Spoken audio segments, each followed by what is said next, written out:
সকালে ঘুম থেকে উঠে ফ্রেশ হয়ে নাস্তার টেবিলে গেলাম নাস্তা করতে। আম্মু আর আব্বু দুজনেই আমার জন্য বসে আছে নাস্তার টেবিলে। গুড মর্নিং আব্বু আম্মু। Good morning. টেবিল থেকে আপেল নিয়ে খেতে লাগলাম চেয়ারে বসে। কাল কি কলেজ আছে? আমাকে বলল, হ্যাঁ আম্মু। তোর জন্য একটা মেয়ে দেখছি, কাল তোর বিয়ে, তোর বন্ধুদের নিমন্ত্রণ করে আসিস। বিয়ে আর আমার? তোর বিয়ে। মেয়েটা অনেক সুন্দর আর লক্ষ্মী মেয়ে। আম্মু আমাকে এত সকাল সকাল কোরবানি করতে চাও কেন? কোরবানি মানে?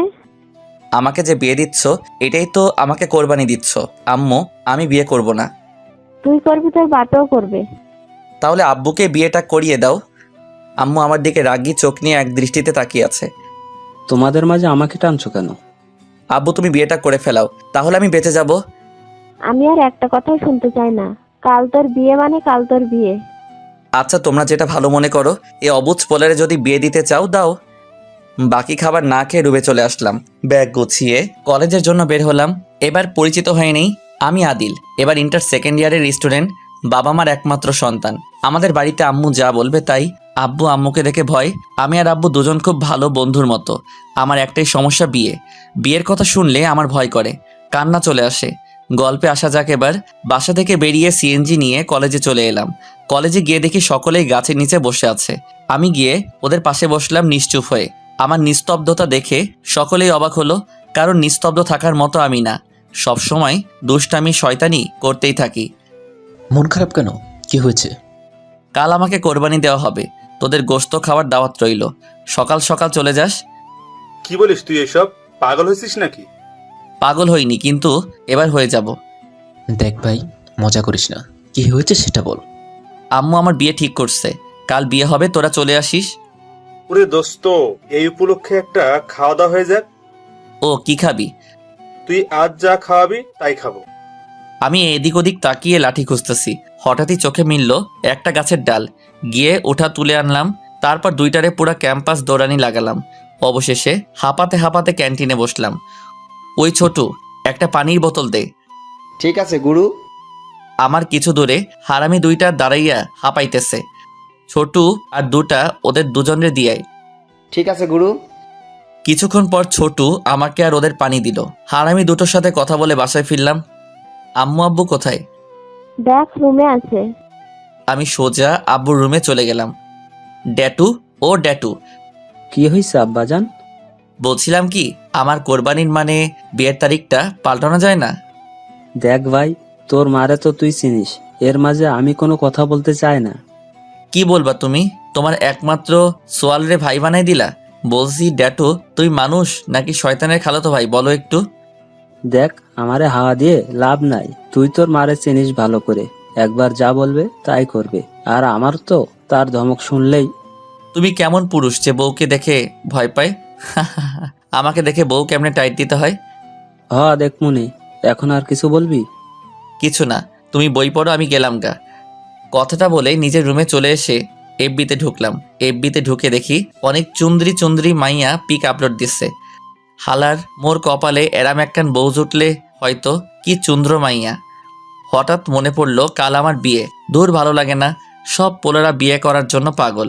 আমার কেন বিয়েতে ভয় লাগে বুঝতে পারি না। এফবিতে গল্প পোস্ট করে বেরিয়ে আসলাম। কখন যে দু চোখ এক হইছে বলতে পারি না। কারো ডাকাডাকিতে ঘুমটা ভেঙে গেল। বুঝতে পারলাম সকাল হয়ে গেছে। ঘড়ির দিকে তাকাইয়া দেখি 11টা বাজে। দোস্ত, মরার মতন আর ঘুমাস না, এখন উঠে পড়। এই শালা, এত রাতে তোরা এখানে কেন? আর আমারে ঘুম থেকে ডাকলি কেন? ভাই উঠে পড়, আন্টি তোকে ডাকছে। কি আর করা, ঘুম ঘুম চোখ নিয়ে গেলাম নিচে। গিয়ে দেখি সবাই আমার জন্য অপেক্ষা করছে। আম্মু, এত রাতে আমাকে ডেকে তুললে কেন? গায়ে হলুদ দেওয়ার জন্য। এত রাতে তুমি সিরিয়াসলি আমাকে কোরবানি দিবা? এত কথা না বলে দাঁড়া ওখানে। আম্মুর কথা অনুযায়ী দাঁড়ালাম। সবাই বালতি বালতি পানি ঢাললো মাথায়। তারপর সবই কিছু হয়ে গেল, মানে বিয়েটা। এখন বাসর ঘরের সামনে দাঁড়িয়ে আছি, যাবো কি যাবো না। এমন সময় কাঁধে কেউ হাত দিল। আমি তো পুরাই ভয়ে পিছনে তাকালাম। ভয়ে ভয়ে পিছনে তাকিয়ে দেখি আব্বু। দীর্ঘ একটা নিঃশ্বাস ফেললাম। বাসর ঘরের সামনে দাঁড়িয়ে কি করছিস? যা ভিতরে যা। তোমাকে একটা কথা বলবো। হ্যাঁ বল। আচ্ছা, বাসরাতে কি হয়? না মানে আমার বলার কারণ হলো এর আগে তো কখনো বাসরাত করিনি। তোমার তো এক্সপিরিয়েন্স আছে, তাই জানতে চাইতেছি। দেখতে চাস কি হয়? না থাক, লাগবে না। আমি বাসর ঘরে যাই বলে ছাদের দিকে হাঁটতে লাগলাম। বাসর ঘর এই দিকে না, ওই দিকে। তারপর আব্বু আমাকে ঘরে ঢুকিয়ে দিল। আমি দরজার ওপাশ থেকে বললাম, তোমার সাথে পরে বুঝবো। কথাটা বলে খাটের দিকে হাঁটছি। বউটা 40 হাত ঘোমটা দিয়ে বসে আছে। আমাকে খাটের দিকে যেতে দেখে নিচে এসে আমাকে সালাম করলো। না না থাক, লাগবে না। আচ্ছা আমি ফ্রেশ হয়ে আসি। আমি ফ্রেশ রুমে গিয়ে ফ্রেশ হলাম, তারপর কাপড় পাল্টে বেরিয়ে এলাম। হালার জীবনটাই তেনা তেনা কইরা দিল। এক শেরওয়ানি। ওয়াশরুম থেকে বেরিয়ে দেখি বউ আমার এখনো খাটে বসে আছে। আমি গিয়ে বিছানায় শুয়ে পড়লাম। খাটে হেলান দিয়ে, টেবিলের উপর চার্জার আছে, এনে দেন। চার্জার নিয়ে আমার সামনে এসে চার্জারটা লাগিয়ে দেন। ঠিক আছে। এবার পা দুটো টিপে দেন। বউরে এইভাবে লাইনে আনতে হয়। সকালে আমার ভীতু বাপেরে কমু কেমনে বউ লাইনে আনতে হয়। ওই শালা, কি বললি তুই? আমার কোনো বোন নাই দুলা ভাই। আপনার সাথে আমার বোন রে বিয়ে দিতে পারুম না, তাইলে মুই কোনোদিনও মামা ডাক শুনতে পারুম না। ওই শালা, ন্যাকা কান্না একদম নামাই দিব। দেখ বোন, আমি এখনো অবুঝ ফোলা, পৃথিবীর কিছুই দেখিনি। আমারে মাইরো না প্লিজ। চুপ শালা, আমি তোর বউ লাগি, বোন না। আজ তোরে খুন করে বাসরাতে বিধবা হওয়ার রেকর্ড গড়মু। কি মাইয়া রে ভাই, স্বামীর গলায় ছুরি ধরছে, আবার কয় বাসরাতে খুন করে বিধবা হবে। এটা তো গুন্ডি না, একটা মাফিয়া। ও আম্মু, তুমি এ কেমন মাইয়ার লগে মোর বিয়া দিলা যে আমারে বাসরাতে খুন করতে চাই? নিজেই নিজেকে অনেকক্ষণ গালি দিতাছি। কিরে, চুপ করে আছিস কেন? আপনি তো চুপ থাকতে বললেন, তা আমি কথা বললে তো আমাকে জবাই করে দিবেন। বলছি বউ, ও বউ, আমি না পৃথিবীর কিছুই দেখি নাই, আমারে সাইরা দাও। আজ তোরে নারীর সব থেকে মূল্যবান সম্পদ দেখাবো। বলে শাড়ির আঁচল খুলতে লাগলো। এই আপনি এসব কি করছেন? একটা পরপুরুষের সামনে এসব করছেন, আপনার লজ্জা করে না? ওই চোখ খুল, না হলে ছুরি বের করবো কিন্তু। আর আমি আমার বরকে দেখাচ্ছি, অন্য পর পুরুষকে না। আমি চোখটা খুলে যা দেখলাম। আচ্ছা আপনারাও কি দেখবেন? এখন চোখটা বন্ধ করুন, আমি নিজেই দেখি। কেউ সজোরে গোতা দিচ্ছি। অনেকবার গোতা খাওয়ার পর চোখটা মিললাম। আম্মু আর একটু ঘুমাবো, এখন যাও। ওঠো, আমি আম্মু না, আমি হাসি। এখন আমার হাসাহাসির মুড নাই, আর আমি এখনো বিয়ে করিনি। সরেন তো এখান থেকে। ওই শালা ওঠ, ছুরি বের করুম কিন্তু। ছুরির কথা শুনে বাসরাতের কথা মনে পড়ল। দ্রুত বালিশ থেকে মাথা তুলে বিছানায় বসে পড়লাম। কি হয়েছে তো? রাতে ডাকতেছেন কেন? আপনি কে? হ্যাঁ, তুমি করে বল। আচ্ছা ঠিক আছে, এখন বলো ডাকছো কেন? চলো না ছাদে যাই। তুমি যাও, আমি ঘুমাবো। তুমি উঠো, ঘুমাতে হবে না। আমি পারবো না, তুমি যাও। কি বললা তুমি? আচ্ছা যাচ্ছি। আমার লক্ষ্মী সোনা বর। আর হাওয়া দেওয়া লাগবে না, চলো এখন। ওই শোনো না, এদিকে আসো। বলো। আমাকে কোলে করে ছাদে নিয়ে চলো না। আমি পারবো না, হেঁটে চলো। প্লিজ নিয়ে চলো না। আমার অনেক দিনের স্বপ্ন বাসর রাতে বরের কোলে করে ছাদে উঠে চাঁদনি রাতে গল্প করব। প্লিজ নিয়ে চলো। পারবো না, হেঁটে চলো। চলো। হাঁটতে লাগলো আমার আগে আগে। বাব্বা, এই মেয়ের তো অভিমানও আছে। যাই হোক আমি ডাক দিই, না হলে কাইন্দা ফেলবে আর এত ময়দাগুলো ধুয়ে যাবে। ওগো শুনছো, একটু দাঁড়াও। আমার কথা শুনে বউ আমার দাঁড়িয়ে পড়লো। আমি ওর সামনে গিয়ে দাঁড়ালাম। সত্য যা ভাবছি তাই হইল। ময়দাগুলো পানিতে ধুয়ে যাচ্ছে। চোখের পানি মুছে দিয়ে ওরে কোলে করলাম। ওজন আছে। আরে ভাই, আমার কোমরটা মনে হয় ভাইঙ্গা পড়ে যাবে। একটা কথা বলবো? বলো। তোমার ওজন কত? 45 কেজি। ডাহা মিশা কথা। কিছু বলছো? না মানে আমার কাছে আরো 2 কেজি কমই লাগছে। এখানে দাঁড়িয়ে থাকবে না যাবা? বউয়ের কথা শুনে হাঁটতে লাগলাম।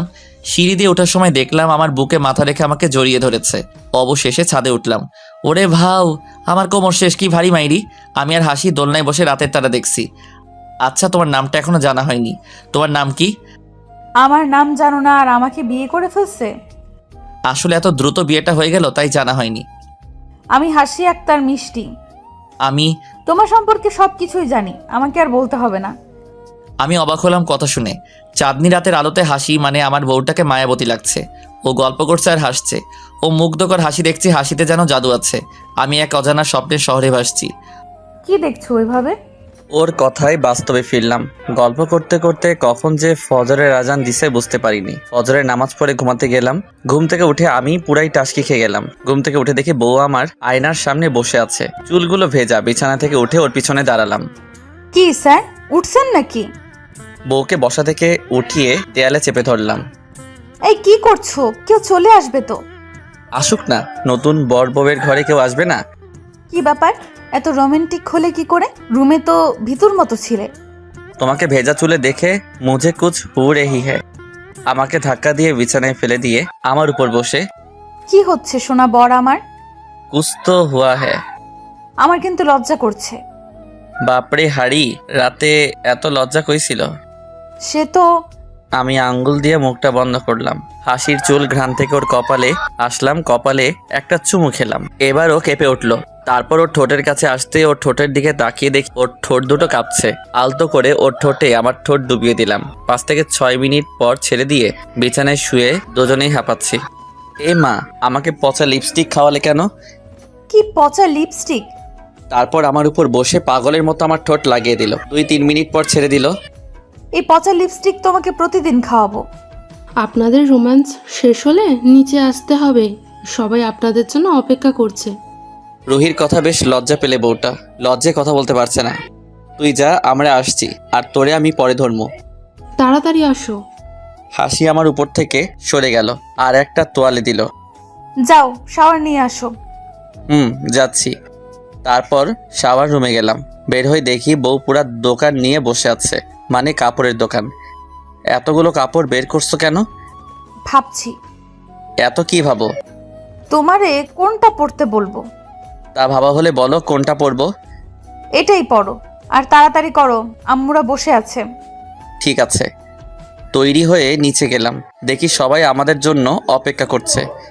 গুড মর্নিং আম্মু আব্বু। আর বউ গিয়া আব্বুরে সালাম করলো। তারপর নাস্তা দেওয়া হলো। আব্বু, একটা কথা বলবো তোমায়। বল। আব্বু, না থাক, বাদ দাও। কি হলো বল। না কিছু না।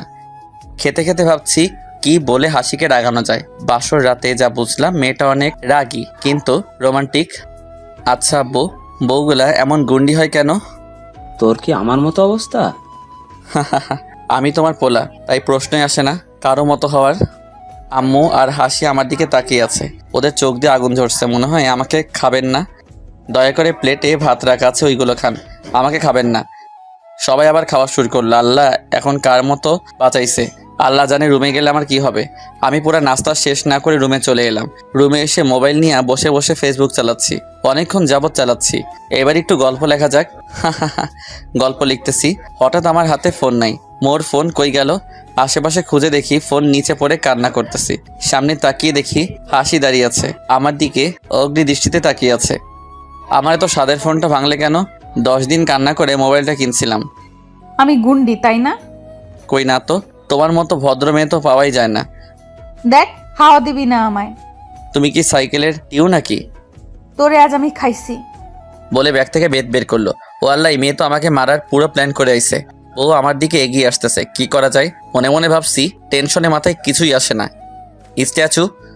হাসি জায়গায় দাঁড়িয়ে পড়লো আর আমি একটা দৌড়ে রুমের বাইরে বাসা থেকে বের হওয়ার জন্য মোটরসাইকেলের কাছে যাচ্ছি। এমন সময় আম্মু আমাকে ডাক দিল। তন্ময়, এদিকে আয়। বলো। কোথাও বের হচ্ছিস নাকি? একটু বের হবো। কেন? বৌমাকে ডেকে নিয়ে আয় তো। কেন, কি বলবা বলো। চুপ করে বসে থাকে এখানে। আম্মুর ধমক শুনে বসে পড়লাম। তারপর গুন্ডিটা এলো। এটা আমাদের পারিবারিক হার, নতুন বউকে দিতে হয়। আমার শাশুড়ি আম্মা এই ঘরে বউ হবার পর দিয়েছিল, আজ তোমাকে দিলাম। এবার গেলাম। না, তুই এখন বৌমাদের ওখানে যাবি, বৌমাকে সঙ্গে নিয়ে। পারবো না। তুই যাবি, তোর বাপেও যাবে। তা আমার ভীতু বাপটারে পাঠাও। আব্বু আম্মু দুজনেই আমার দিকে অগ্নি দৃষ্টি নিয়ে তাকিয়ে আছে। আমি চোরের মতো পলাইলাম ওখান থেকে। তারপর রুমে এসে বসে আছি।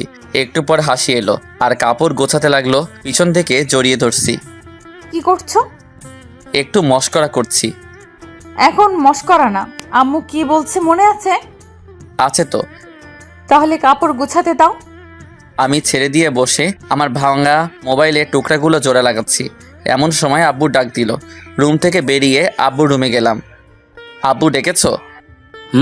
তোর কাছে টাকা আছে? না আব্বু, আমার কাছে মাত্র 20 টাকা পড়ে আছে। তাহলে শ্বশুর বাড়ি গিয়ে কি দিয়া চলবি? তোর কাছে তো টাকা না থাকলে তোর আবার মাথা ঠিক থাকে না।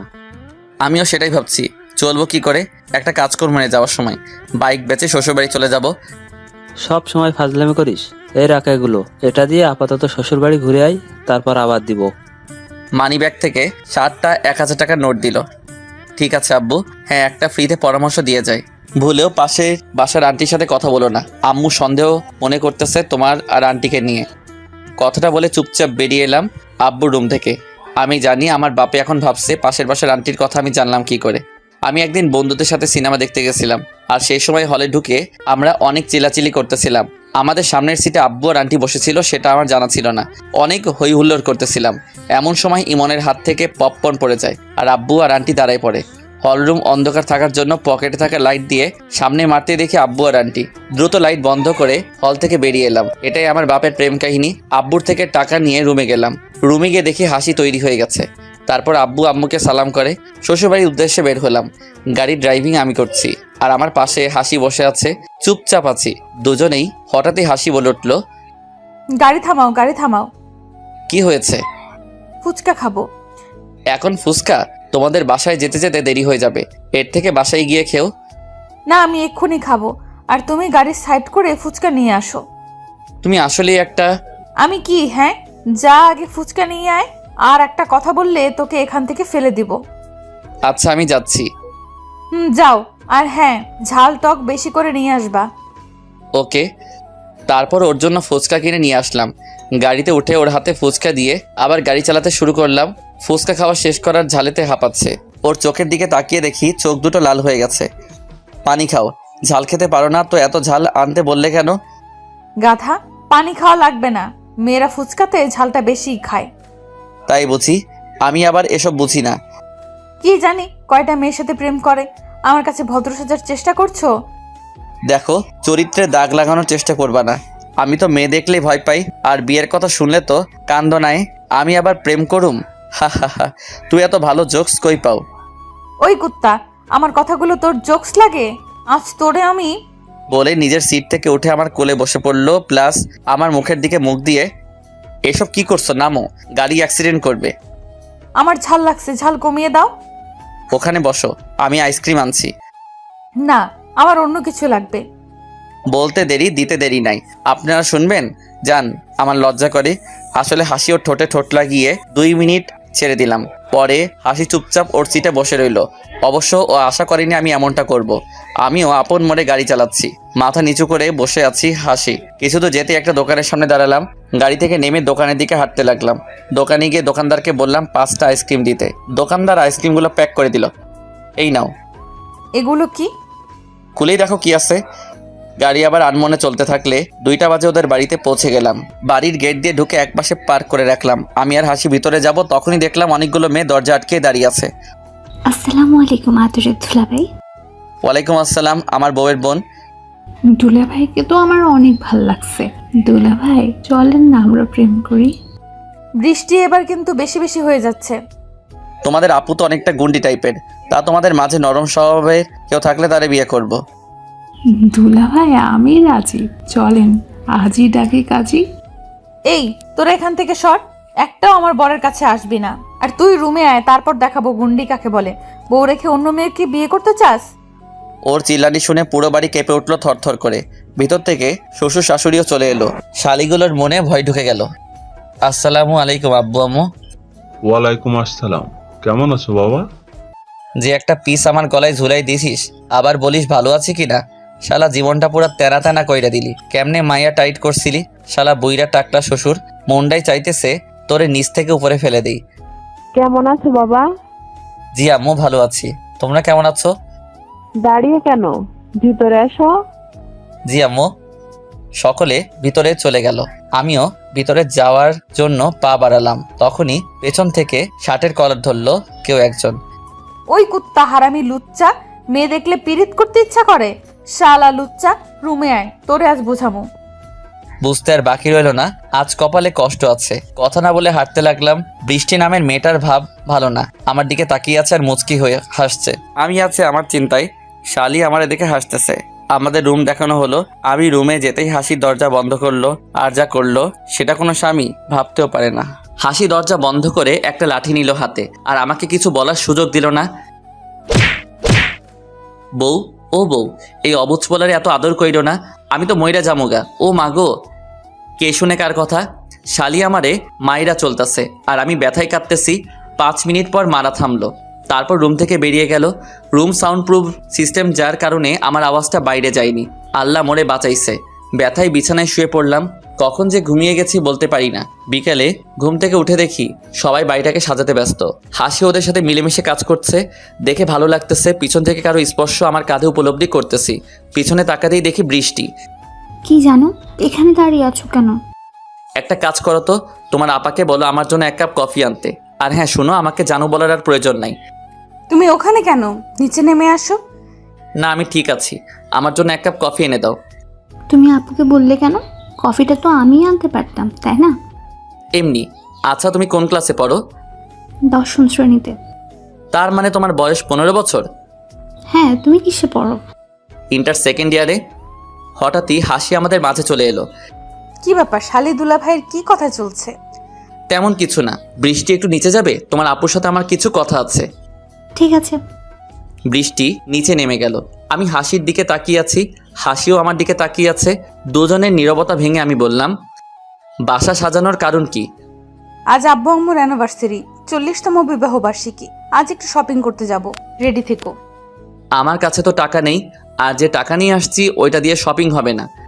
একটা টিপটা টাকা আমি দিব, তুমি তৈরি হয়ে নাও। কথাটা বলে হাসি সিঁড়ি দিয়ে নিচে চলে গেল। আমি ওর চলে যাওয়ার দিকে আনমনে চেয়ে আছি।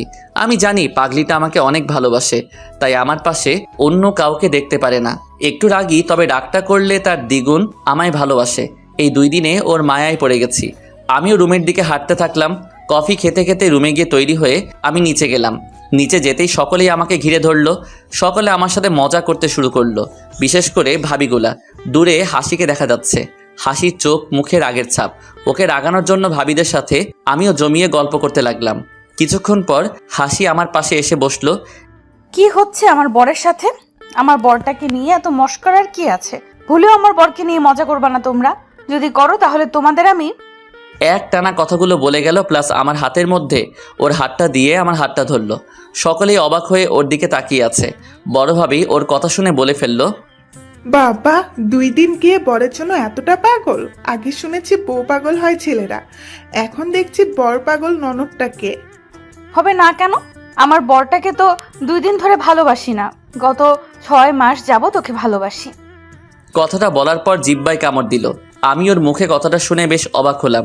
ও আমাকে 6 মাস আগে থেকে ভালোবাসে, আর আমি এটা নিজেও জানি না। তাহলে তো জানতেই হয় তোমার প্রেম কাহিনীটা।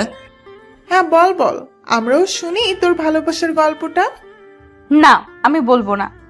সবাই ওকে এতটা চেপে ধরলো বলার জন্য যে বলতে বাধ্য হলো। সেই দিন ছিল বৃষ্টির দিন। আমি বাসের জন্য স্টপে দাঁড়িয়ে আছি। মুষলধারায় বৃষ্টি নামছে। তখনই আমি তন্ময়কে দেখতে পাই একটা আইসক্রিমের দোকানে, বৃষ্টিতে ভিজতে ভিজতে আইসক্রিম খেতে। আমি দেখে বেশ অবাক হই, কারণ এই প্রথম কারো সাথে আমার ইচ্ছেটা মিলে গেল। হঠাৎ বৃষ্টি থেমে গেল, আর তন্ময়ও হাওয়ার মতো গায়েব হয়ে গেল।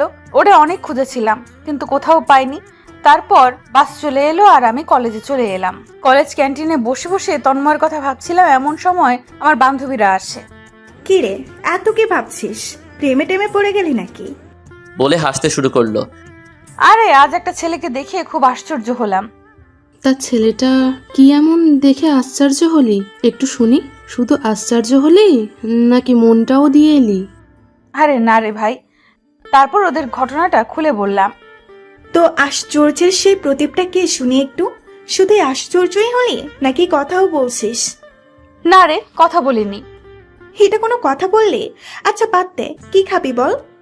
না রে, কিছু খাবো না, চল ক্লাসে যাই। তারপর আমি, শিলা আর পাপিয়া ক্লাসে চলে আসি। ক্লাসে এসে পুরো ক্লাসটা করে হোস্টেলে ফিরে যাই। হোস্টেলে গিয়ে ফ্রেশ হয়ে বিছানায় শুয়ে পড়ি, আর তন্ময়কে নিয়ে ভাবতে থাকি। ছেলেটাকে আর আমার সাথে ওর এত মিল কি করে? এসব কথা ভাবতে ভাবতে কখন যে ঘুমিয়ে পড়ি বলতেও পারি না। ঘুম থেকে উঠে বিকেলে শিলাদের বাড়িতে যাওয়ার উদ্দেশ্যে বের হলাম। হোস্টেলের সামনের থেকে সিএনজি নিয়ে শিলার বাসায় গেছি। শিলাদের বাসার সামনে থেকে সিএনজির ভাড়া মিটিয়ে ভেতরে হাঁটছি। শিলার বাসার কলিং বেল চাপতেই আন্টি এসে দরজা খুলে দিল। আসসালামু আলাইকুম আন্টি। ওয়ালাইকুম আসসালাম, কেমন আছো মা? আন্টি ভালো, আপনি? শিলা কি বাসায় আছে? হ্যাঁ, ও তো বাসায় আছে। বাইরে কেন, ভেতরে আসো, গিয়ে দেখো রুমে আছে। জি আন্টি। হাঁটতে হাঁটতে শিলার রুমে। শিলা শুয়ে ল্যাপটপ টিপছে। আমি ওর পেছন থেকে একটা ধাক্কা দিলাম। কি রে, কখন এলি? এই তো কিছুক্ষণ আগে। ওকে সরিয়ে ল্যাপটপটা আমার কাছে নিয়ে ল্যাপটপের ইন্টার বাটনে চাপ দিতেই অটোমেটিক্যালি শিলা, তন্ময়, আন্টি সকলকেই দেখতে পেলাম। কি হঠাৎই বাকরুদ্ধ হয়ে গেলাম। শিলা, এই ছেলেটা কে রে? ও এটা এটা আমার কাজিন। আগে তো কখনো বলিসনি তোর কাজিন আছে। এমনি। আচ্ছা শিলা, একটা কথা বলবো। বল। তোর কাজিন কি কারোর সাথে রিলেশন করে? কি ব্যাপার হঠাৎ এই প্রশ্ন? কই, তুই আমার ভাবি হতে চাচ্ছিস না তো? আরে না, বল না, কিছু তো একটা আছেই। বল, তুই কি তন্ময়কে ভালোবাসিস? তন্ময়কে? আরে বুদ্ধু, তন্ময় আমার কাজিনের নাম। বাস স্ট্যান্ডে যে ছেলের সাথে কথা বলেছিলাম সেই ছেলে। আর বল, ও কারোর সাথে রিলেশন করে কিনা। শিলা আমাকে যা বললো শুনে খুব খুশি আর খুবই অবাক হলাম। আরে ও তো আস্ত একটা হাদারাম। ওর পাশে যতই মেয়ে থাকুক না কেন, কখনো মেয়েদের দিকে তাকাবে না। প্রেমের কথা বলবি তো তোর সামনে তো দূরের কথা, তুই যে এলাকায় থাকবি সেই এলাকায় আসা বন্ধ করে দিবে। তাহলে বলছিস ও এখনো প্রেম করে নাই? প্রেম আরো ইম্পসিবল। একটা কাজ কর, ওদের বাসায় নিয়ে চল তো একটা সময়। ওকে সামনে থেকে দেখতে খুব ইচ্ছে করছে। চল, এক্ষুনি যাব। আমারও আন্টির লগে কিছু কথা আছে, কথাও হবে, তোর কাজটাও হবে। এখন আর এই ড্রেসে? আচ্ছা চল। আমি আর শিলা দুজনেই তন্ময়দের বাড়ির উদ্দেশ্যে বেরিয়ে গেলাম। শিলাদের বাসার সামনে থেকে সিএনজি নিয়ে সোজা ওদের বাসায় চলে গেলাম। বাসার কলিং বেল চাপতেই বড়সড় একটা শক খেলাম। আন্টি তুমি? আরে হাসি, তুই এখানে? রাস্তা ভুল করে চলে এসেছিস নাকি? আন্টি মানে তন্ময়ের মা এখন আমার শাশুড়ি আম্মা। তন্ময়ের মা আর আমার মা দুজনে খুব ভালো বান্ধবী। স্কুল জীবন থেকে শুরু করে কলেজ লাইফ অবধি তাদের বন্ধুত্ব অটুট ছিল। এটা তোমাদের বাড়ি? আমি তো জানতামই না। আমাদের কথোপকথন শুনে শিলা বেশ অবাক হলো। তারপর আমরা ভেতরে গেলাম। ভেতরে আন্টি নাস্তা দেওয়ার জন্য গেল। আমি পুরো বাড়িটা দেখতে লাগলাম। এমন সময় তন্ময়ের রুমের সামনে গিয়ে দেখি তন্ময় ঘুমিয়ে আছে। ওর ওই মায়াবী মুখটা দেখে আমি প্রেমে পড়ে গেলাম। আন্টিদের থেকে বিদায় নিয়ে হোস্টেলে এসে মাকে সব জানাই এবং মাকে এটাও বলি 6 মাস পর আমি তন্ময়কে বিয়ে করব। মা যেন আন্টিকে সবকিছু খুলে বলে। আমার প্ল্যান অনুযায়ী সবকিছু হলো আর 6 মাস যাবত আমি ওর পিছু নিছি। কিন্তু হাতারামটা কখনো বোঝেও নি। বাবা গো, আমাদের ননদ এতটা আগে তো জানতাম না। আমি ওর দিকে অবাক হয়ে তাকিয়ে আছি। নিজেকে নিজেই গালি দিচ্ছি। একটা আমাকে 6 মাস ধরে পিছু নেয়। আর আমি বুঝি না। কি সুন্দর হাসিকে ওর আম্মু ডাক দিল। হাসি চলে গেল আর আমি সোফায় বসে বসে হাসির পাগলামিটার কথা ভাবছি। আমার ভাবনার ছেদ ঘটিয়ে ভাবি বলল, কি ভাবছো? তেমন কিছু না। হঠাৎ সিঁড়ির দিকে তাকিয়ে আমি পুরাই ভালোবাসার রাজ্যে হারিয়ে গেলাম। হাসি একটা নীল শাড়ি পরেছে, কানের দুল, হাতে নীল রঙের চুড়ি, দেখতে একদম পরীর মতো লাগছে। আমি হা করে ওর দিকে তাকিয়ে আছি। কি হলো, হা করে আছো কেন? হাসির কথায় আমি নিজেকে ভাবনা থেকে ফিরিয়ে আনলাম। তেমন কিছু না, তোমাকে দেখছিলাম। একটু লজ্জা পেয়ে, এখন তাড়াতাড়ি চলো, আর বেশিক্ষণ নাই। আব্বু আম্মুর জন্য গিফট কিনতে হবে। সোফা থেকে উঠে, হ্যাঁ চলো। তারপর আমি আর হাসি দুজনে গাড়ি নিয়ে শপিং মলের দিকে গেলাম। শপিং মল থেকে আমার টাকলা শ্বশুর আব্বার জন্য আর শাশুড়ি আম্মার জন্য গিফট কিনলাম। 10টা বাজে বাসায় ফিরে এলাম। আমার রুমে গিয়ে কাপড় চেঞ্জ করলাম। তারপর হাসি আমাকে একটা ড্রেস দিয়ে গেল এবং সেটাই পরতে বলল। আমি ড্রেস পরে তৈরি হয়ে নিচে গেলাম। 12টা বাজে আব্বু আম্মাকে উইশ এবং কেক কাটা হলো। কেক কাটা শেষ হলে ছাদে উঠে এক কোণে দাঁড়িয়ে আছি আর প্রকৃতিকে দেখছি। হঠাৎই পেছন থেকে একটা কাশি দিল। পিছনে তাকাতেই দেখি হাসি। কখন আসলে? অনেকক্ষণ এসে দাঁড়িয়ে আছি। তুমি এত কি ভাবছো যে আমার আশাটা বুঝতে পারোনি? খেয়াল করিনি। আমার পাশে এসে দাঁড়ালো। কি ভাবছো? কই কিছু না, প্রকৃতিকে দেখছি। কত সুন্দর এই প্রকৃতি। তার থেকেও সুন্দর আমার বরটা। আচ্ছা, আমার মধ্যে এমন কি আছে যে আমাকে ভালোবেসে ফেললে? আমি যেমন জীবন সাথে খুঁজেছি তোমার মাঝে সবকিছুই আছে। আচ্ছা তন্ময়, একটা কথা বলবো, রাখবা? বলো। রাখবা তো আমার কথাটা? হ্যাঁ বলো, কি কথা বলতে চাও? আমার 4টা বেবি লাগবে। না, এই কথাটা রাখতে পারবো না। তুমি কিন্তু আমাকে কথা দিয়েছো। 2টো বেবি নিব, 2টা সন্তানই ভালো। না, আমার 4টাই লাগবে। পারবো না। ভয় করছো যদি আমার কিছু হয়ে যায়? হ্যাঁ। যদি আমি মরে যাই তাহলে? হাসির দিকে তাকালাম, নিজের অজান্তে 2 চোখ বেয়ে অশ্রু পড়তে লাগলো। হাসিকে জড়িয়ে ধরলাম, হাসি আমার বুকে মাথা রেখে আমাকেও জড়িয়ে ধরলো। প্লিজ এসব আর বলবে না, তোমাকে ছাড়া আমি বাঁচতে পারবো না। তোমাকে এই কয়েকদিনে নিজের অজান্তে অনেকটা ভালোবেসে ফেলেছি। আই লাভ ইউ পাগলি, আই লাভ ইউ গুন্ডি বউ। আই লাভ ইউ টু পাগল। কখনো ছেড়ে যাবে না তো? কখনো ছেড়ে যাব না। রাগ, অভিমান, ভালোবাসার মধ্যে দিয়ে ওদের বিবাহ জীবন চলতে থাকলো। একটা কথা মনে রাখবেন, একতরফা ভালোবাসার মধ্যে কখনো সুখ থাকে না, সেই ভালোবাসার মাঝে ঘৃণা থাকে না। যে ভালোবাসায় দুজনের প্রতি দুজনের জানার আগ্রহ থাকে। আপনার ভালোবাসার মানুষ অনলাইনে অ্যাক্টিভ আছে অথচ আপনাকে মেসেজ করে না, সময় হলে আপনার খোঁজ নিবে না। আপনি মেসেজ না দিলে ভালোবাসার মানুষ মেসেজ দিবে না, কথা বলার ইচ্ছা থাকবে না। আপনি যেটা বলবেন সেটার উত্তর ছাড়া নিজে থেকে কিছু বলবে না। এটা কেমন ভালোবাসা? একটা কথা কি, একজন রাস্তা দিয়ে হাঁটলে কম পথে হাঁটা যায়, কিন্তু আরেকজন আপনার পথের সঙ্গী হলে আপনি অনেকটা পথই হাঁটতে পারবেন। তেমনি ভালোবাসার বন্ধনটাও একই। একজনের ভালোবাসায় এই বন্ধন টিকে না। সে যতই মন থেকে ভালোবাসুক, কাউকে ভালোবাসলে তার মতো করে বাসুন, যে আপনাকে নিজের থেকেও বেশি ভালোবাসে।